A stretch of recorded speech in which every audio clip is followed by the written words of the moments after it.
Good afternoon from the 104.5 The Zone Studios. I'm Joe Huck. We have some kickoff times for weeks 1 through 3 of the college football season. For the Vols, they will kick off at 11:45 a.m. week 1 against Chattanooga. On week 2, they're going to be heading to Charlotte. NC State will be a night kickoff at 6:30 p.m. and then back at home at Neyland in week 3 against Kent State at 6:45. For Vandy, their Week 1 kickoff is going to be at 11 a.m. against Virginia Tech. Alcorn State on week 2 is at 6:30 p.m. and then at Georgia State at 7 p.m. For all your foundation repair and waterproofing needs, you need to visit USSTN.com. Breaking news at once on your home for the Vols, the flagship station for your Tennessee Titans, as well as home to 3HL. This is 104.5 The Zone.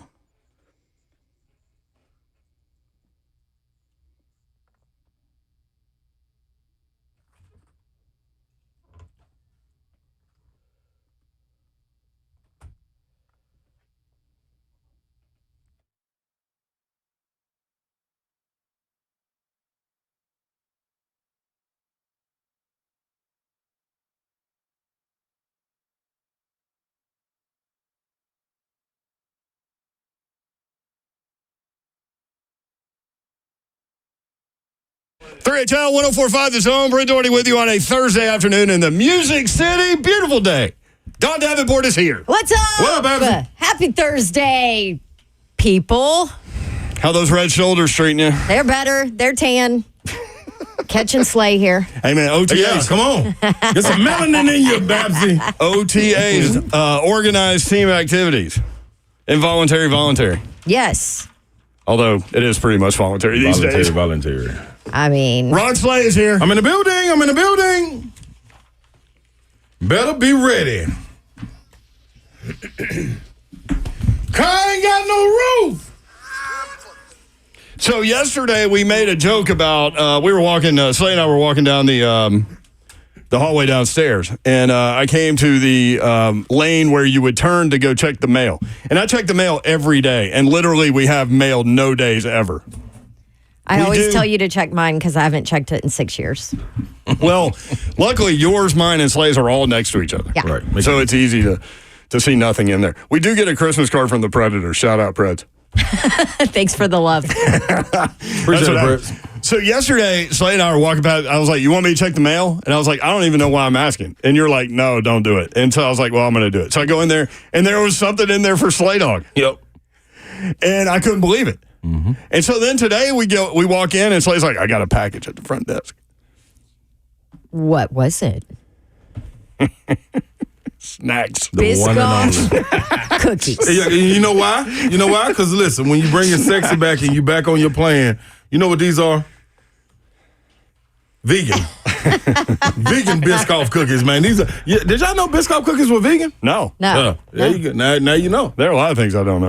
Welcome over to the party. I didn't know you were bringing sexy back again. Oh, yeah. It leaves and then it comes back. Yeah. It went like the hung out at the corner store. Caramellos win for a little bit, then they got to go away. Hey, full disclosure, you you guys have been off the caramellos for a little bit. About a week. Yeah, I got to get back in my maintenance.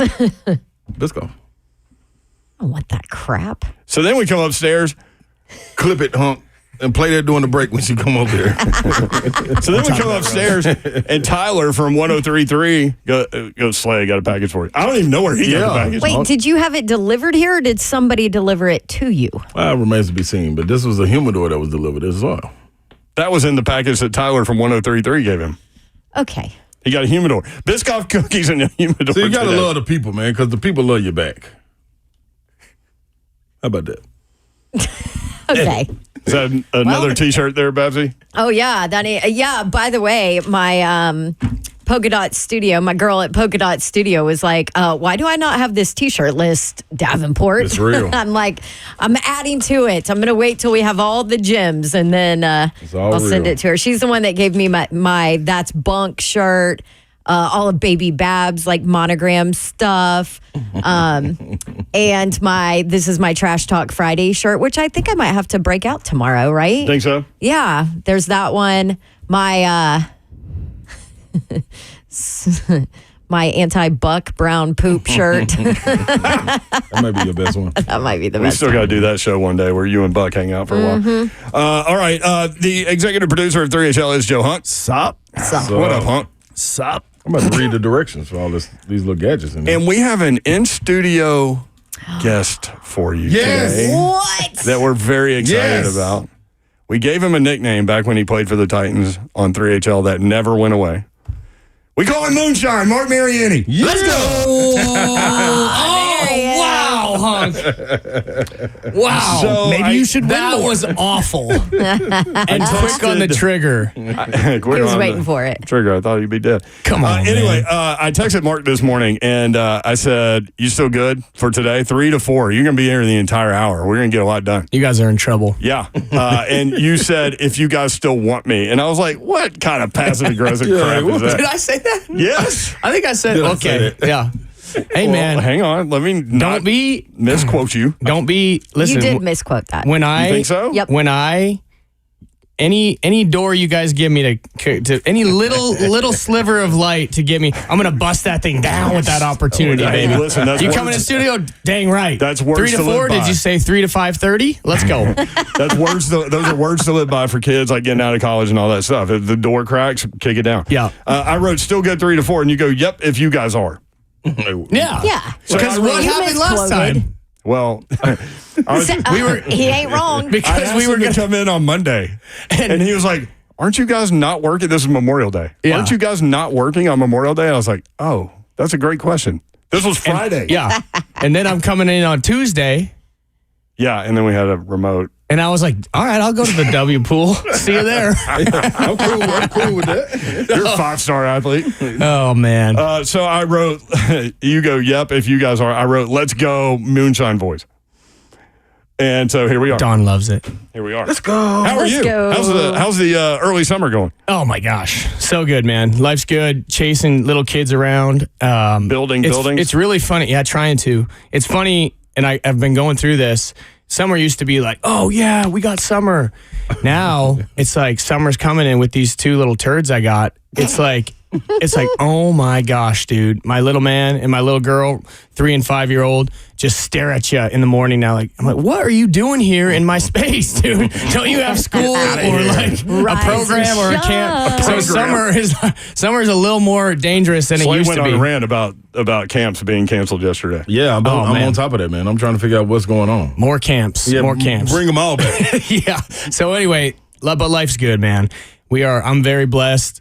Live right down the street from here. Get to be in the mix, and no complaints, man. Life's good, business good, kids are healthy, and For those that That's don't know, the let, most important. yeah, let people know what you do. So soldbymariani.com, still rolling still on that going. website. Still going. I'm still selling real estate. Yeah, if you have any questions or anything, there's 1,000 ways to get a hold of me, but I have nothing. I'm full transparency. My cell phone number's on there, and yeah, whatever you need, we're doing investment properties. I'm doing some developments that are going to be delivered here soon. That's so exciting. all of the above, man. I have been fortunate to find myself in this real estate market, which is Music City, which is on absolute steroids for a decade now. Yeah. Right. And so somebody needs to test It's us not for slowing down, PEDs. Oh man.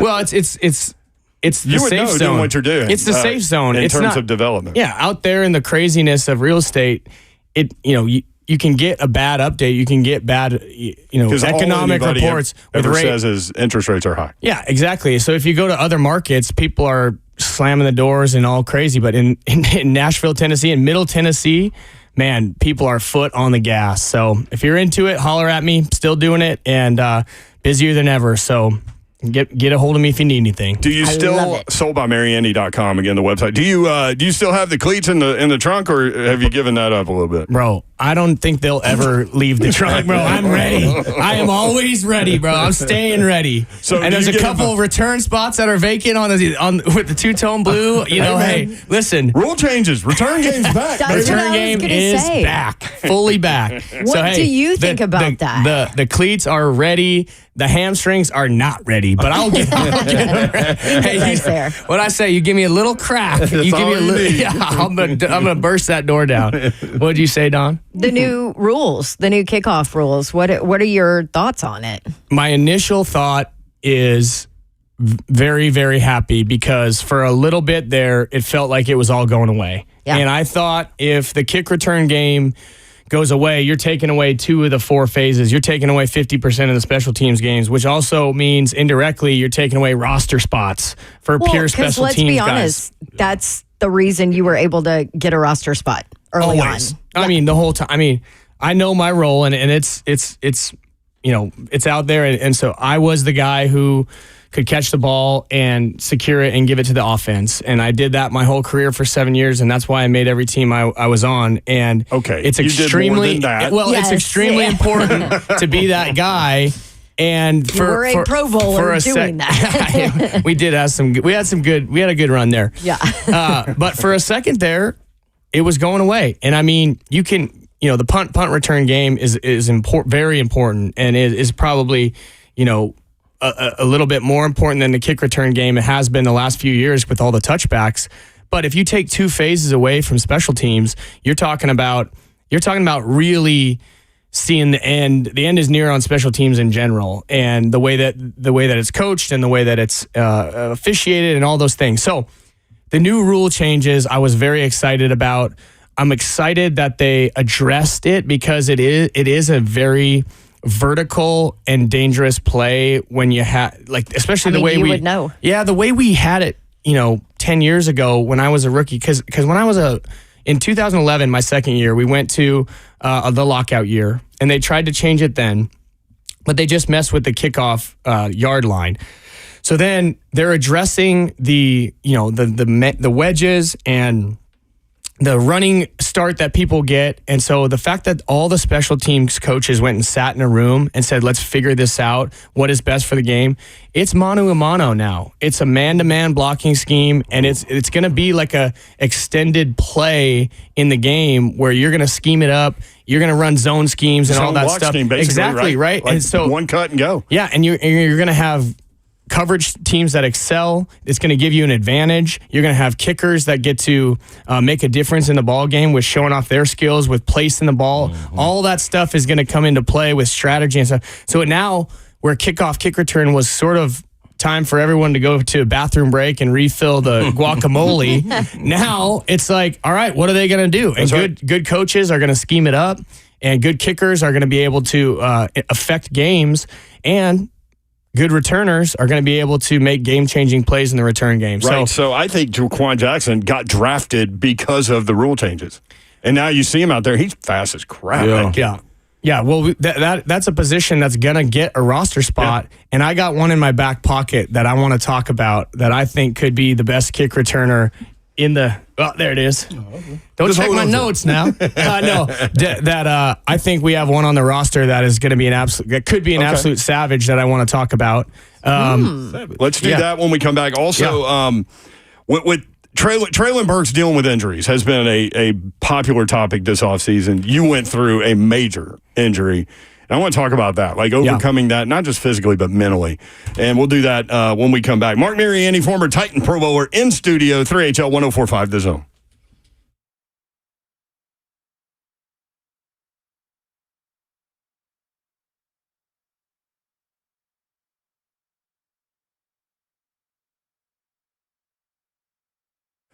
Gupta Dodge Chrysler Jeep Ram. That's where you need to go to get that next new vehicle. Whether you're looking for a car, truck, SUV, or Jeep, new or pre-owned, whatever you're looking for, they are going to be able to help you out. So maybe you're sitting in that ride right now that you don't want anymore, that you absolutely hate, and you're thinking about that next thing. And, man, it's a fun purchase, and life's short.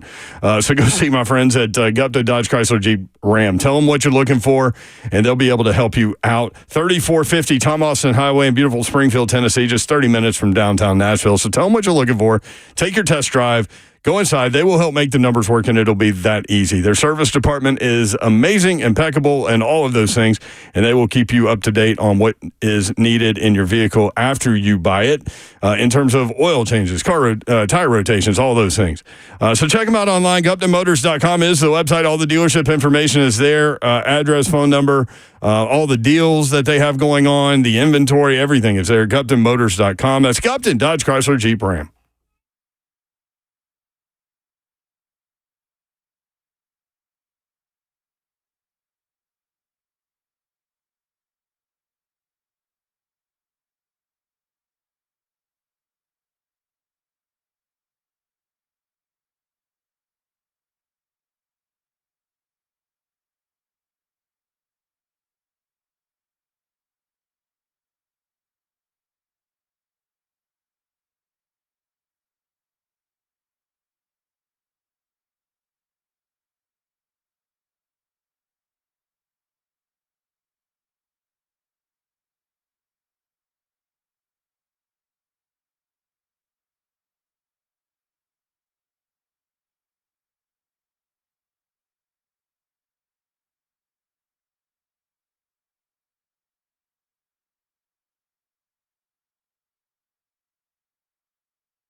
3HL 104.5, The Zone. Brent Doherty, Don Davenport, Ron Slay.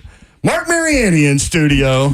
Let's go. I got to get Don with at least 6 of them before I leave. The energy king of Nashville. What do you got in that Hey, big I drop Stanley your thing? Let's Go nowadays. What's that? I drop your Let's Go I've heard nowadays. it. I like it. I do. I rubbed I off do. on you a little bit. You I have, didn't know if you had coffee in there or something. I got a little electrolyte, but I'm going to spike it after we're done here. Yeah, that's what I'm talking about, moonshine. So, have a name like it and not spike it. One of the off-season topics has been obviously Traylon Burks dealing with injuries. And what do you have in him in year 3? Because, obviously the acquisitions, you got D-Hop on one side, Ridley on the other side. You got a slot receiver now. So now he's 4, right? Like battling for 4. Yeah. And we talked to him yesterday, and his body language changes when you bring it up. Yeah. Which is, we have to bring it up, but I also get like his body language, like you don't want to talk about that crap. Because you can't control it, right? You broke your leg in a preseason game, compound fracture. Your parents are watching in Montana on television. They're not even there. Yeah. So walk us through that story real quick, and then we'll talk about dealing with injury, not just physically, because obviously that's a tough part of it, but also mentally, and not like the reason why y'all love playing football. And I talk to people that retire all the time. It's like, I don't miss the game. I miss the guys. Yeah.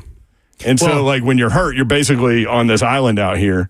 No kind doubt. of away from everybody. But before we get to that, walk everybody through What year was it? your injury. Mine was 2012, third year in the league. It was kind of my big year where I was still the return man, but kind of stepping out into the receiver role position, that slot guy, and making some traction there. Third, like I said, third year in the league, second year in that offense.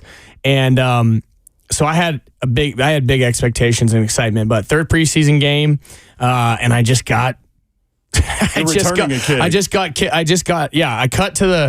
cut to the right off my left foot and just got snapped like firewood. And so, but you didn't know you were the one that was hurt. Well, so you want the whole thing. You want the whole thing. Yeah. Well, so okay, so I'm returning a ball. Everything was very normal. I get rolled up on, and I'm dang, that's pretty crazy. So I'm on the bottom of this pile. And everybody's getting up, and all of a sudden it was like, trainer, get out here. And I'm like, well, damn, someone must be really hurt out here. And it didn't register right away. And there's this awful picture of me. Ball was high and tight, by the way. Ball security was 5 point. I mean, no one's touching that. With a broken leg. But there's this photo of me reaching down and picking my leg up, and my leg just goes and falls to the side. And I was like, it's me! Get out here right away. And Help me. I'll never forget this, is Brad Brown gets up in my face, and like right up in my face. And I'm like, bro, I'm smelling your breath. Like, why are you in my face? And what was going on was Dr. Elrod was down there to go set that bone, because you got to set it as fast as you can for the blood flow and all that stuff. So Brad's basically like in my face. How you doing? And pinning me down. And then they just yank it and set it right there. So anyway, that's my story. So wait, what were you? So it's funny because like you didn't know you were the guy injured. So there was some kind of numbing effect, I guess. But like, yeah, it didn't take long. When they said it. Yeah, it didn't take long. When I saw that, it was like the pain set in. I mean, it came out, but. And that, the visual of it, you really get hit every play, and it's not like and everybody, and it hurts. Well, yeah, and if you could see me on video, I'm not running over anybody. So anytime I got hit like that, I'm like, that didn't feel, very good. But anyway, so wasn't this on a Monday night? It was because I worked all the preseason games that year, but I can't Thursday night game or Thursday night or something preseason. Yeah. So it was like a national.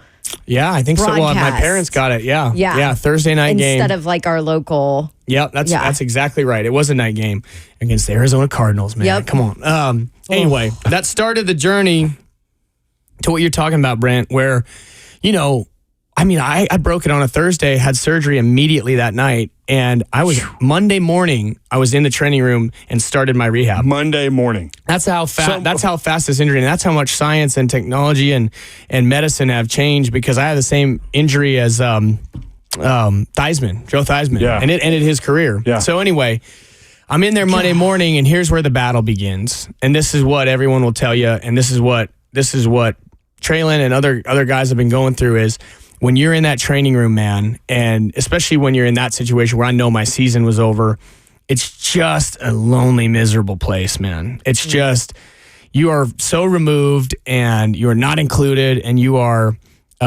totally, in my case, debilitated. I had to reteach myself to jump and walk and do all those things.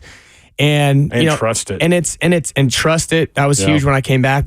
And the big thing is like they always say, you can't run before you learn how to walk. You can't walk before you learn how to stand up. And so I was just starting out, you just pick up marbles and you stretch and you do calf raises for weeks on end, because if you don't build that foundation in your rehab, you're screwed. And so anyway, it takes months. You just think, man, I'm never going to get through this. It's nonstop. Yeah. And it's such a mental grind. And that's why anybody coming off injury like that, the physical part is just one aspect of it. You got to get the mentals back right and get it back in the grind. And so it takes a lot. It takes a lot, and it takes a good coach to help you through that. And then, of course, when you're back on the field, it wasn't until the first time where I got hit right on that leg that I was like, all right, I'm back. I know I can handle it. It can handle the pressure. Now I just got to go be me. And luckily I got, 4 more years out of it, and life is good. It does give me a little bit of pain on the pickleball court these days. If I play 30 games in a row, it starts to get a little sore. So. Wow. So when you think about like Traylon Burks, Traylon Burks can have all the physical attributes he wants and has, and Calvin Ridley documented that yesterday. Hunk, do you happen to have that? So Mark can hear it. He needs a second. And it goes beyond.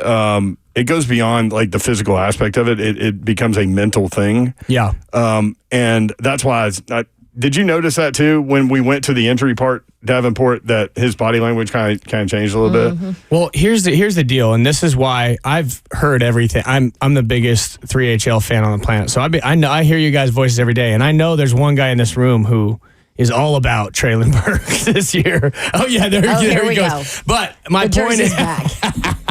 Well, my point is that there it is. I got something for you, Slay. Thank you. But here's the deal.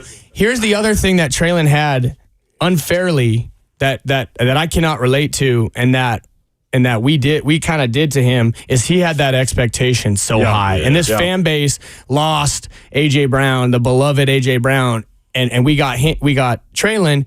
It wasn't Traylon's fault that we thought he was going to fill those shoes right away. It wasn't Traylon's fault that we expected those kinds of things right out the gate from him. But now he's battling these injuries and hearing all these things, and all that stuff can add up, man. And all that receiver room has been greatly upgraded. So nobody, I bet you this, maybe not this much depth, maybe you didn't want to see that much depth in it, but nobody was more grateful to see D-Hop and Calvin come in, and all the guys that are Tyler Boyd come in, because he can go be himself, and Callie can find ways to use Traylon Burks. Yeah. He has had so much expectation on his shoulders, and the injuries didn't help him get to where he needs to be and elevate his performance, and all of that's been weighing on him. Now it's like he is. I talked to you about this earlier, Brant. It's playing with house money with him now, because he's not going to be expected to be that every down guy. He's not going to be expected to go have a 1,200 yard season, win the game, but they're going to have package for him, and he is an absolute freak of nature. I think we got the audio coming, but you all you have to do is see one practice, one drill, and you could see that he's different. He's big and fast, and he's everything that Calvin Ridley said. And they're building the mentals back. They're building his confidence. Everything that's coming out of that building this year has been all about building guys. There's full transparency out of all the coaches and Callie and everybody. They give guys kudos. They build you up. They tell you Levis is our guy. I mean, Callie will tell you straight up that he took this job because he believes in Will Levis. If that doesn't give your young quarterback confidence, I don't know what does. He'll tell you straight up, Traylon Burks is having one of the best camps of anybody out here. Traylon Burks needs that confidence boost. And I know, and that stuff's all calculated. What's interesting about them is early on, they were pretty guarded with what they were saying about Traylon Burks because they hadn't seen him yet. Exactly. And then the minute he got over at the facility, they switched into, he's this, he's that, he's got a chance, and it was very positive. Because when you see that dude in person, you see it. And then they put out the stuff show me another team that's throwing out that our guy just ran 23 miles an hour in practice. Right. That stuff is great. This is all information we haven't had for the past 5 years. They haven't been giving us anything. I love that. I see all the stuff that all the media is putting out. Jim White and the boys, you guys, everything that's coming out of that building right now gives me nothing but overflowing excitement because they are building this team up. They want guys to be themselves. They're going to let these dudes go be themselves. And they have an offense that Cali's bringing that is just, hopefully guys can find enough balls to go around, but can be have a ton of firepower and blow up a scoreboard. This is what Ridley said about the physical attributes that he has seen from Traylon Burks. This was yesterday. This dude is a freak. Seriously, bro, he's gonna be a stud. There's no worries with him. What I see, he's like Julio, AJ Brown. He's like T.O. Dude, that big, that fast, man. He's a stud, man. You don't gotta worry about him. You just gotta learn. Slow the game down. It's going to be all right. Slow the game down. Yeah.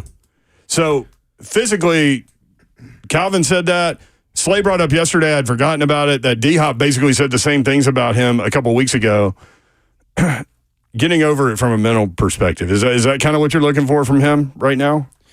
I think absolutely. I think what he needs is exactly what's in that room. Some veteran presence to build him up, to help him learn how to be a pro, but also to take some of that pressure off, man. And, whether it'll be limited reps, obviously, with that room now, but it's exactly what this young player needs. He's got all the potential in the world, and he's got time. He's got time to do that.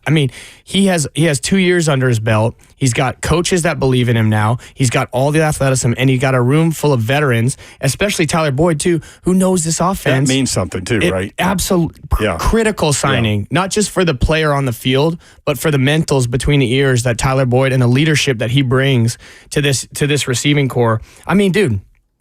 Again, everybody knows me. I'm the biggest homer there is, and I'm the driver of the two-tone blue fan bus. This is true. But if I told you the Titans have the best receiving core 1, 2, 3, 4 in the NFL, show me an argument. Yeah. Show me an argument. And I looked for it. I looked for somebody to debunk that, and it's not a stretch to say that now because our number one, well, I guess Diop was a year, but our 2 last years now are 4. Yeah. Nick Westbrook-Akine is now our 5th guy, and he played so many snaps. Yeah, he played. We don't even talk about him, and so he is much so experience consistent under his belt. He can do anything for you. So, what I've heard coming out of there, and we could talk more about some of the other positions too, but is that Cali has all these weapons now to play with, and I got my eyes on number 8, man. I just feel like this team in this offense, this team will be as good as Will Levis can handle right now. And we talk about how much of the playbook he can figure out and slowing the game down. That's a lot of what slowing the game is. And you know what? If Cali goes up to Traylon and says, "Hey, you got 30 plays a game or you got 25 plays a game. Here is these are what you're in on. Just master this." Then guess what? Maybe that helps to really slow it down. 100%. And now you find mismatches all over the field. Yep. Who's going to guard this guy? Especially with him. He's so big. Imagine a DB having to put up with Calvin Ridley and D-Hop all game, and then you're like, all right, good. The number 3 and 4 is coming in now. And now you see Tyler Boyd and Traylon Burks. You're like, damn, these guys just keep punching. I thought 3 and 4 was coming in. Yeah. These guys just keep throwing haymakers at me. And I'll tell you, I'll never forget. I just have it ingrained in my mind, the play that he made against the Chargers last year, where he streaked down the middle of the field and started that comeback. This dude can catch the ball in a contested window. He's got a catch radius. He did it yesterday. He split the safeties, caught a deep ball. It would have been about a 70-yard touchdown. He's got a catch radius. His body language when we brought that up changed too. That's why smile on his face. That's why, you know what? I've been on through 2 or 3 teams that had new coaching staffs. So, a changing of the guard can be a sad deal or whatever, but it can also give you some freedom and a fresh re-energize, a fresh start. And I think this coaching staff has done such a great job of going, hey, here's the scouting report that I have on you. it's nothing. Go prove to me today who you are and what you're doing and go earn that spot. And that's what Traylon gets. He gets a fresh start, little pressure off, and then now his athleticism is going to take over. Real quick, Slay brought this up yesterday, and people were bringing it up in the chat, so I wanted to bring it up before we continued. You can watch the show YouTube, Facebook Live, and Twitch. Sorry. Twitch, please. Was right when I was drinking. Literally. Skinny vanilla latte. Yeah. I know because we did that yesterday. But let's see. Chosen_522 and James, of course they're going to say nice things about their teammate. Slay, you brought this up yesterday. There is a way you can say things and not say something negative. Absolutely. Which is completely different than what these two receivers are doing. You can say, oh, yeah, man, he's working hard. He's got all the ability in the world, blah, blah, blah. And not go over the top on it. And that's what you do. You go and out not and compare him to A.J. Brown and Julio Jones exactly. and T.O. And you got to understand. You got to be able to take that too as them talking for 15 seconds and understand what they're saying. Like, adrenaline's still pumping, practice over, they ready to go. So let me give you something to go on. That's not saying he's going to go out there and put up those Hall of Fame numbers. But when you look at him and you watch him practice, the only body type that I can compare him to is Julio, T.O., people like that. Like, we've been saying this since he was drafted. But the whole thing is that you got to key on is you got to say it what he said at the end of it. Man, wait till he gets it and it slows down for him, and he's out there.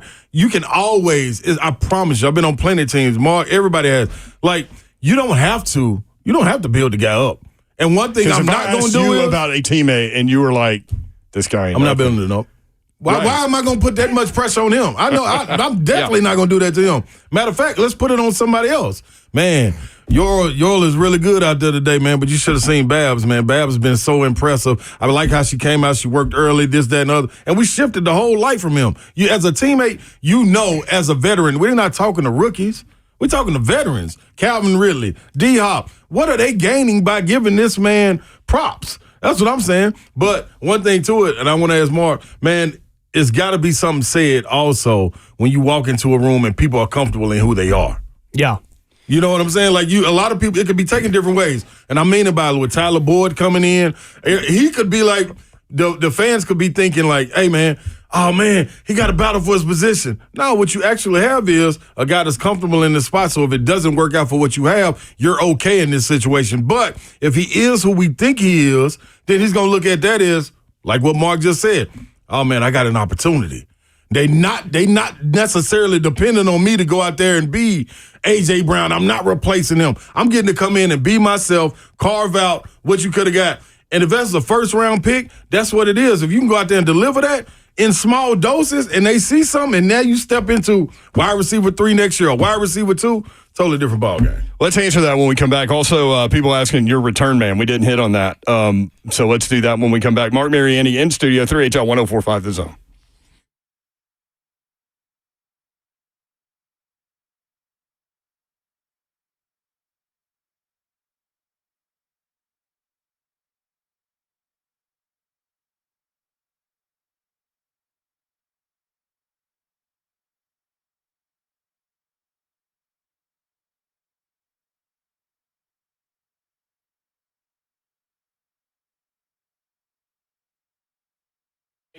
For over 38 years, they have been making homes stunning with landscape lighting. That's Outdoor Lighting Perspectives of Nashville. Give Bob Lyons and his awesome team, Christy and Felicia and Jacob and all of them, a call, and they can help to make your home look even better at night. They design, they install, and they maintain residential landscape lighting. You can light up your night with Outdoor Lighting Perspectives of Nashville with festival lights, path lights, wall washing, tree lighting, area lighting.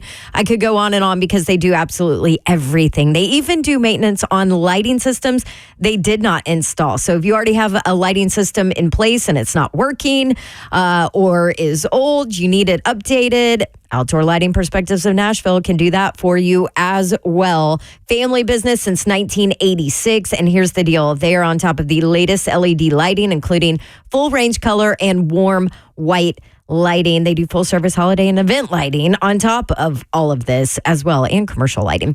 Outdoor Lighting Perspectives of Nashville, they did my backyard. I'm actually going to have them come out and do a little more because I love it that much and it makes that much of a difference. You can do the same. Contact Bob at outdoorlights.com/Nashville.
3HL 104.5 The Zone. Brent Doherty, Don Davenport, and Ron Slay. Marc Mariani, former Titan Pro Bowler, in the studio talking about some big picture issues with regards to the Titans. Coming up at 4:20, Greg Cosell. We're going to run down the AFC East with Greg Cosell and get some analysis there because the Titans play the entire AFC East. So we're going to do that. And at 5:20, Big Savagery, Ramon Foster, going to offer his take on what he saw from the offensive line work yesterday. Can't wait to do that. Marc Mariani, you said you've got the return man. 100%. What you got? You ready for it? Yes. Give it to us, baby. So punt return is still out there, and I like Jaquan Jackson. I think we took him for that. He shows tons of flashes. But here's something sneaky, all right? I bet I know where you're going. Yeah, you know where I'm going. I hope. I want to see number 16, Traylon Burks, returning kickoffs for the Tennessee Titans. And here's why. Because of the rule changes. Have you ever seen Cordero Patterson? Oh, yeah. They're the same size. And here's what's going to happen, you guys. Remember at Arkansas with this guy. And we weren't supposed to spend the first 20 minutes talking about Traylon, but now we're back on Traylon. But here's the deal. If they're looking for ways to get the ball in this guy's hand, here's what's important on a kick return. You have to be able to run through that first arm tackle and then explode. And the reason there's usually a running back is better at that than running through that first arm tackle because that hole closes instantly. You see daylight for a second, but if you hit it and you're gone, and here's the thing, big, physical, doesn't have to do anything to get the ball in his hands. And if he creases it, who's catching him? Yeah. Who's catching him? So a way to get Traylon Burks the ball in his hand is to return kickoffs. And Cordero Patterson, they are the exact same size. They are exact same size. Have you let Callie know about this? Oh, I'll be planting seeds here and there. Hey, but I'm telling you, a skinny, I don't think it's bad. A skinny little Montana boy isn't the exact cutout for a kick returner that you want. You want a bigger physical guy who can run through the first tackle because you got to get through that arm tackle. And now, like we talked about to start the show, there's going to be a lot of single. Rules. Yeah, there's going to be a lot of single blocks, right? And so guys are going to be trying to one arm you. But if you can bust through that first one and there's a crease, he will blow it. He would be phenomenal as a kick returner. And I mean elite as a kick returner. So with the new kickoff return he'd be rules, okay with it. Yeah, I don't know. But for those that don't know, maybe this or you forgot, but between then and now, all kicking team players other than the kicker will line up with 1 foot on the receiving team's 40-yard line. The kicker cannot cross the 50 until the ball touches the ground or a player in the landing zone or end zone. The 10 kicking team players, and this is the thing, cannot move until the ball hits the ground or a player in the landing zone or end zone. So you kick the ball off, and the return team can't move either until the returner catches the ball and nobody can move. Yeah. So you have some room, and they're talking about various ways that teams are going to handle this. And you mentioned one like a kind of like a zone block scheme on a run play. Yeah, exactly. Almost. Is one of the ideas. So it will become more important, and people were getting drafted because of the rule change. You saw it in the XFL. And remember you saw them start to scheme. Remember the difference of a kick returner and a punt returner. A punt returner has a lot more going on. It's a nasty, waiting for that ball to come out of the sky is a really hard thing to do. And that's why a lot of people have a hard time with it. We've seen that firsthand. So that takes a little bit different skill set. But the kick return, he will be able to get the ball in his hands easily, and that is the key because once the ball is in his hands, he's elite. I mean, at Arkansas, they were throwing him screens, handing him the ball, going fly motion, all that stuff. We remember that. He was doing sweeps and stuff. Yeah, playing in that is an interesting idea. Playing in the slot and just get the ball in this dude's hands because his yak is insane. His run after the catch, and he's explosive, and he's big, and he's physical. And I'm telling you guys, the way this thing is going to line up is if you get through that first crease with all those single blocks, there's going to be no one left. And I'll take Traylon Burks on Nick Polk any day of the week. Yeah. And I'm telling you, dude. So anyway, I don't know anything, but keep your eyes peeled for that dude getting a shot at it. That's an interesting take. So to Slay's point, and it's interesting. You and I were talking about this morning. Brian Callahan said on our show, like, he wants people to be themselves. Like, he's not going to ask somebody to do something they can't do or they are not, right? Like, and so he brought it up again.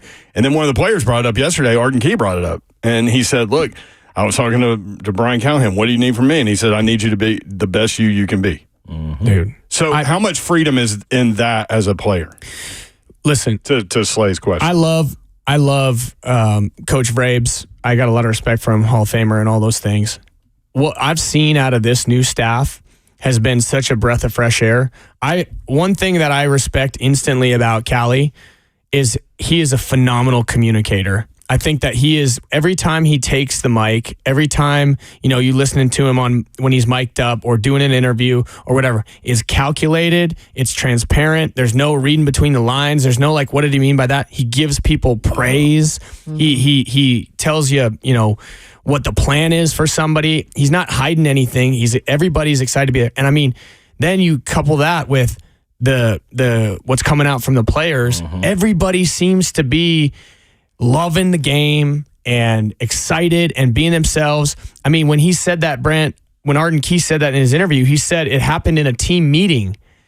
Callie calls out Arden in a team meeting and says, bro, just be yourself, dude. And it's all that personality. It's all that talking. You need that. And everybody's going to come to work. But it feels like this changeover has given a new life to this building and this organization. It feels like these new guys in the building are grinding and love the game. And they have people in place in the coaching staff that are bringing a whole new philosophy. And I've been loving just the communication, the transparency of everything going on over there. And I'm just jacked. I'm excited. I think I'm optimistic beyond belief about this football team. Before, I know we're running out of time, but I do want to hit on this because you kind of talked about simplifying the game when we were talking Traylon Burks, and you're saying, okay, well, maybe he can have like a portion of the playbook, get this really well, and that's what you do. You have one of your old playbooks in here. Yeah. And this thing is massive. I mean, massive. First of all, it shows you exactly why Vince Young didn't make it, yeah. Right? Because he wouldn't even like open the playbook. And this thing, I know nowadays they're all on computers and tablets and all that, but like kind of explain to the listeners, people that aren't seeing it, the depth of this playbook. And this is years ago, right? It's like 400 pages. Yeah, at least. And here's the deal. We talk about new offense, and every time a new coaching staff changes, we always talk, what's it like going on? And truthfully, it's a copycat league, and Coach Mack will tell you that first off. Mm-hmm. So a lot of the concepts and things end up being the same, but everybody has a new language for everything. I mean, everything. I've had the same route get called 4 different things. Yeah. I've had a hitch. Everybody knows what a hitch is. Yeah. Well, I had a coach that didn't last long in this league and cut me. By the way, he wanted to call it a burst. So I'm like, bro, since you are 4 years old, a hitch is a hitch, dude. Nope, it's a burst now. You don't have to fancy it up. And there's so many nuances of a playbook that is, 400 pages. That's just a whole new language. And that'll be the challenge for a lot of these guys, especially a young quarterback, to be able to hear a play, dissect it, and then regurgitate it and understand exactly what's going on. And it is definitely going to take some time. We're talking about all these pieces and all this stuff. There's going to be some growing pains with a lot of this stuff, but everybody's on the same page. Everybody's at square one learning except it. For Boyd. except for Tyler Boyd, who that's why having him is so valuable. But I think there's going to be growing pains, but a new playbook can be, if you put the time in, you can pick it up. I think what we're talking about with Traylon is a very specific package that gets the ball in his hands. And we all say that in every sport. When you can get in that slot, when you can get in that zone, when everything slows down, then you just let your pure athleticism take over. And if you look at what we've done in the running back room, in the receiver room, at the tight end position, we are bursting at the seams with athleticism. And if it slows down, this could be a beautiful thing.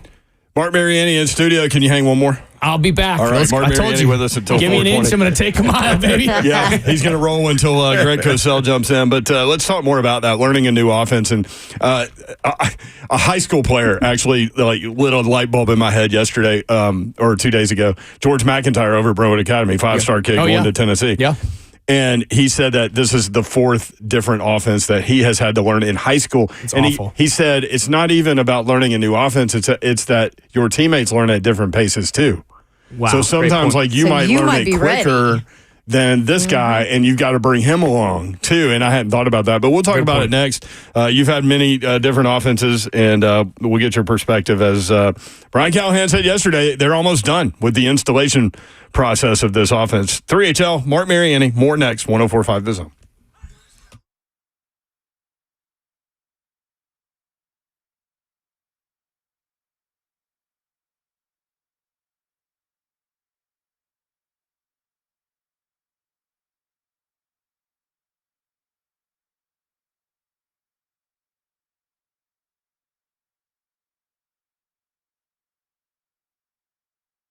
You need your mobile plan to keep you connected while not feeling like you are draining your bank account to afford it. From Xfinity, the home of the 10G network, the future starts now. Discover the nation's best-kept secret with and switch to Xfinity Mobile now with the best price for 2 lines of unlimited. Join the millions who save hundreds a year with Xfinity Mobile, one of the fastest-growing mobile services with 5G and millions of Wi-Fi hotspots. Just $30 a line per month with unlimited data when you get 2 lines. Switch to Xfinity Mobile, rated at number 1 in quality and number 1 in value. Mobile plans starting at $15 a month. You can save hundreds a year with the best price for 2 lines of unlimited. Get nationwide 5G included at no extra cost. Mix shared and unlimited data options with your family all on one plan. Streaming more or using less. Switch between unlimited and buy the gig anytime on the Xfinity mobile app, so you can only pay for what you need. Automatically connect to over 20 million secure Xfinity Wi-Fi hotspots nationwide to save money on data. Restrictions apply. Compares pricing of top carriers. Xfinity Internet required, most reliable based on Root Metrics US report. Results vary. Reduced speeds after 20 gigabits of usage per line. To get started, call 1-800-XFINITY. Visit Xfinity.com or drop by an Xfinity store today for more details.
Good afternoon from the 104.5 The Zone Studios. I'm Joe Honk. The SEC released the kickoff times for the first 3 weeks of the regular season. For the Vols, Week 1, they'll kick off at 11:45 against Chattanooga. Week 2 will be in Charlotte against NC State. That one starts at 6:30, and then Kent State in Week 3 will be at 6:45. For Vandy, Week 1 against Virginia Tech will be an 11 a.m. kickoff. Week 2 against Alcorn State will be at 6:30, and at Week 3 in Atlanta against Georgia State, Vandy and the Panthers will kick off at 7 p.m. The Titans face the Chicago Bears Week 1, and you're going to get to know the Bears a lot over the course of the preseason because HBO has just announced that the Bears will be the subject of this year's preseason version of Hard Knocks. The first episode will air on August 6th. For all your foundation repair and waterproofing needs, you need to visit USSTN.com.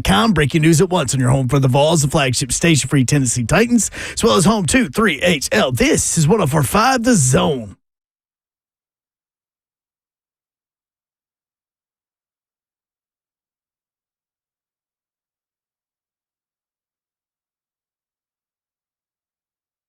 HL 104.5 The Zone. Brent Doherty, Don Davenport, Ron Slay with you as we roll through the 4 o'clock hour. Coming up at 4:20. Greg Cosell going to break down the AFC East as the Titans play all 4 of those teams. So we'll get his take, kind of like what we did last week with the AFC South. So we'll go divisionally with him, and this week it'll be the AFC East. Marc Mariani, we call him Moonshine, in studio. Let's go. I'm glad you had no responsibilities today whatsoever. You can just come hang out. Standard Thursday for me. You gonna hit some brown water later? Oh, maybe just a sconch. Just a little nightcap. What is that stuff you drink? The red beer? Oh yeah. What is the red beer? Just again? a Clamato juice and Miller Lite and celery salt, baby. So good when it hits the lips. Fill it up again, baby. What is Clamato juice? I know it's red. It's red. You need pills for it. It's tomato juice that has clam juice in it, I guess. But what it does is it cuts it. There's no pulp, first of all. Yeah. And it smooths out the beer. And the problem is, so you can drink a lot like of heaven. Yeah, it goes down way too fast. So it's a problem and a curse at the same time. Red beers and brown water. That's right. That's a good combo. So we were talking about learning a new offense. How difficult is that?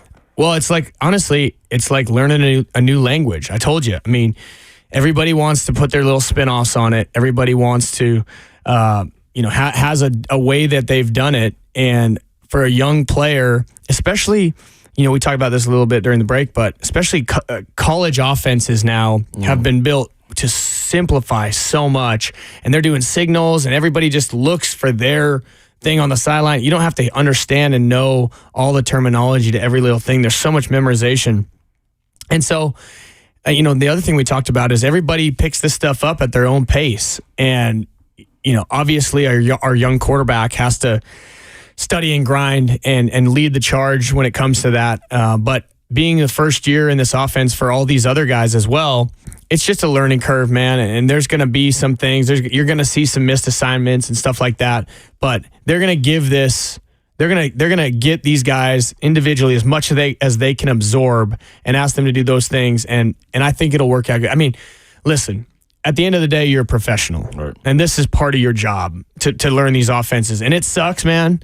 After a long day of training camp or OTAs or whatever, you got to go home and study, man. You got to study all summer long, and you got to. My wife and I used to do flashcards. I mean, it's a real thing, and so that's part of you're in the 3rd grade. I'm serious. It's part of it's part of the job, man.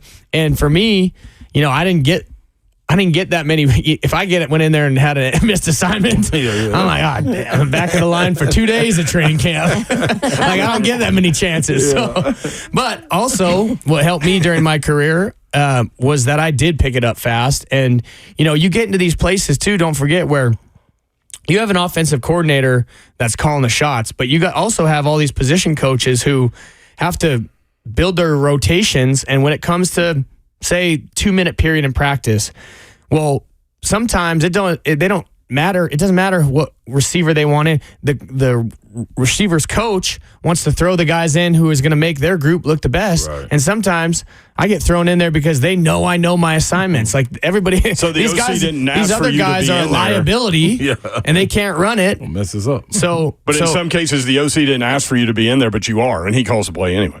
and I know my assignment. Yeah. And that's how you get opportunities. And I always say this: the goal of those moments, especially for the 4, 5, 6 receiver on the depth chart or anybody sitting in the depths, is to make them stop, pause, and replay your play, dude. Make something happen for a good note. They got to stop that film and go, dang, who's 83, dude? Yeah. Where did we get him? Did he sneak in out of the media room or what's going on here? But that's the way you kind of build your way into getting more and more reps, and it starts with just a tiny opportunity, and when you get a chance, you got to make the most of it. So digesting and understanding the playbook is pivotal if you want to go out there and start making plays. When you look at that, though, and you look around the AFC South, if that's the case, do you think it was the success that C.J. Stroud had was because they simplified it for him, or do you think he just picked it up? I know we ain't in the locker room, and it's hard to say, but just from watching him play, and then you look at Anthony Richardson, what may have been troubling Trevor Lawrence because it was a dip, and then thought he got Doug Peterson. We're like, oh, it's about to turn around. Yeah. So what do you think that it is with those guys? I think C.J. Stroud is just a stud, Just a man. dude, And I yeah. mean, he's got a little bit of that demeanor, that swagger too, where he's in command of everything. And I mean, that's why he got all the kudos that he did, because doing that as a rookie is extremely difficult with all the expectation and pressure on your shoulders. So to have that quick of a turnaround, and then he's got just a trio of stud receivers. Yeah. I mean, so a lot of go ahead. I was going to say a lot of things clicked for those boys last year. I mean, they hit on 2 first-round picks that was pretty exceptional. It could easily get off the grooves a little bit as well, but when they were when they were in that slot and in that zone, man, they looked pretty dang good. So I think I got nothing but respect for C.J. Stroud, and kudos to him. I hope we see a lot of that with our young quarterback as well. But I think that's a great job all around with the coaching staff and with everybody guiding them.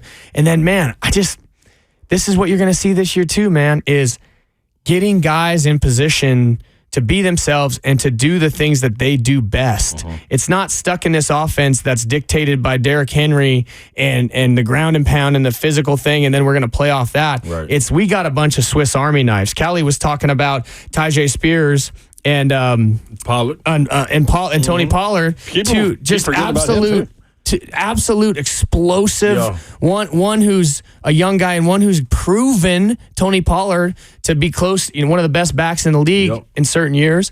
And now you got these versatile guys. They're going to put these guys in situations where they excel, and the things that they do best, it's like getting to your spot on the floor, Slay. Get to your spot on the floor. Where do you have the most time to hit that shot or whatever? There's certain routes that Calvin Ridley loves to run. And there's other ones when he sees it is like, damn, that's not, I don't like this leverage against this route, whatever. So talking to Callie, talking to the position room, to the position coaches, getting these guys in the best situations they can be in and putting them in the best matchups they can be in is also going to be awesome. And we don't have an offense anymore that's going to be so singular and dictated by one dude who hopefully ends up in the Hall of Fame someday. But that opens up for a lot of versatility. Absolutely. So one of your former teams, it's just been announced, Hard Knocks is going to be the Chicago Bears this year. I love it. And who we play opening weekend. That's right. Dude. Hey, Which is huge. That's With gonna a be sick. rookie quarterback, That's gonna be sick. People are going to be glued to that. Like, will the Hard Knocks add so much pressure and I don't know. I don't have firsthand experience with Hard Knocks. I was never in a situation. I think we scrimmaged a team that had Hard Knocks at one point. I think it was the Falcons or something, or maybe the Patriots. Actually, it never was Patriots. But I don't know how much distraction that adds. But I went through and looked at who has the top wide receiver trios. Yeah. And my old NFC team, dude, the Chicago Bears are right up there with DJ Moore and Keenan Allen and Rome Odunze. I was like, well, they might be pushing it too. But anyway, to have them, we'll get to see a lot of them, and that brings back some good memories for me too. And then we get them opening weekend at Soldier Field. How cool was it to play in Chicago? Oh man, well, for the Bears, I'll tell you the biggest difference is when you put that C on your helmet and you realize that George Halas started the NFL out of his backyard. It was the craziest. I mean, it was such an honor for me to wear that C on my helmet and to do those things and play in the NFC North. And there's just so much history there that was, I'm a student of the game, and I love all that stuff. So you could feel the history when you walked out on the every Soldier step. Field. Yeah. Their training facility is littered with all that stuff. Like you walk through the halls and you see all that stuff, and it's very cool. And I'll tell you, I was in Chicago when the Cubs won and when the Blackhawks won. Oh, what and a if fun the time. Chicago Bears ever do anything, I mean, maybe even if they make the playoffs, honestly, that city is going to freaking burn. Yeah. I mean, not burn in a bad way, but I mean, if that city ever wins again, I mean, dude, I forgot you were there for the Cubs. Oh man. I mean, that was incredible. I was lucky enough to go to some of that stuff. I know. Too. I was at that. I think I was at Game 3 when they went back for the first time to Wrigley. Anyway, I have fond memories of there.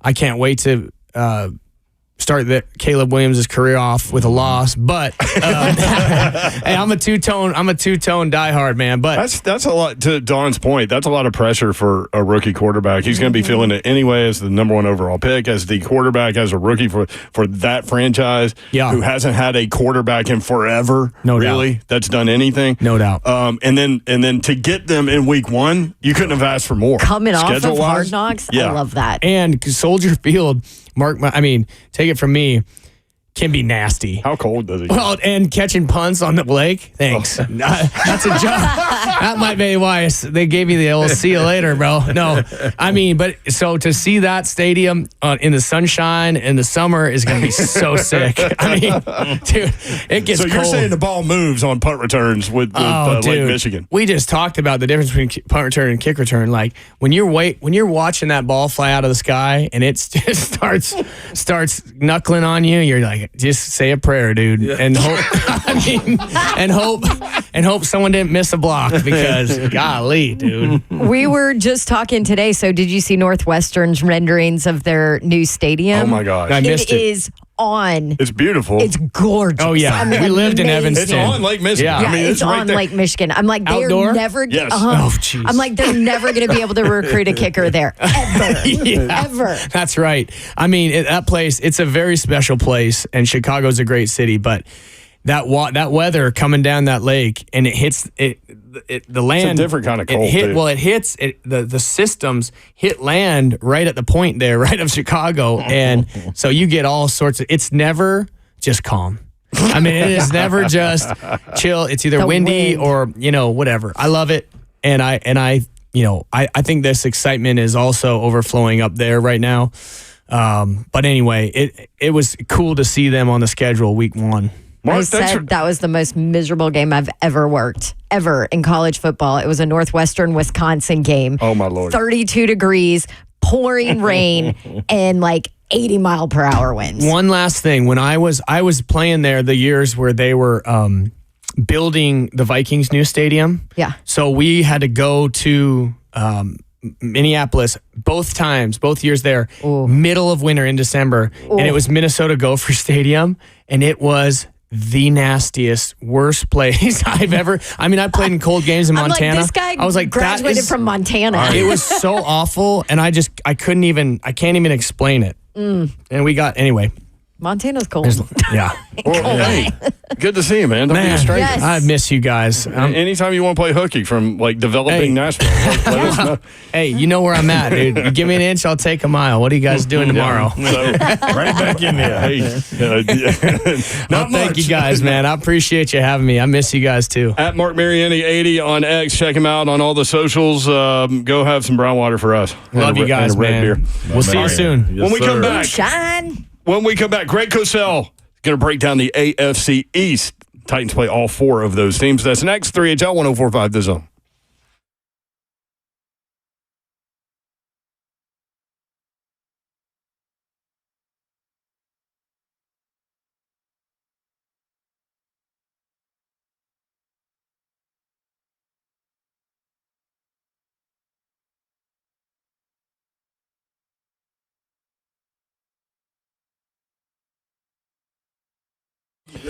Want to tell you about our friends down at Brentwood Jewelry, 7012 Church Street in the heart of Brentwood. Father's Day is almost here. Give your dad the gift of time this Father's Day with Brentwood Jewelry. Choose from their large selection of timepieces, including brands like Bremont, Tissot, Oris, Longines, and Luminox. They have a gift that can fit any budget. Don't forget about Brentwood Jewelry's pre-owned Rolex marketplace. Give dad the gift of a fine pre-owned Rolex for a fraction of the cost. Every watch they have and sell has been meticulously serviced to ensure the highest level of performance and is presented with a 2-year warranty. They offer an extensive online selection of fine pre-owned Rolex watches as well. Their selection includes both prior models and the current models for you to compare. Spring, the time for the perfect proposal. Brentwood Jewelry, here to help you pop the question. Let them help you take the stress out of selecting the perfect engagement ring. They can help you with any of your jewelry needs. 7012 Church Street in the heart of Brentwood, just off Franklin Road. Exceptional style, exceptional deals every day for more than 50 years. Visit BrentwoodJewelry.com.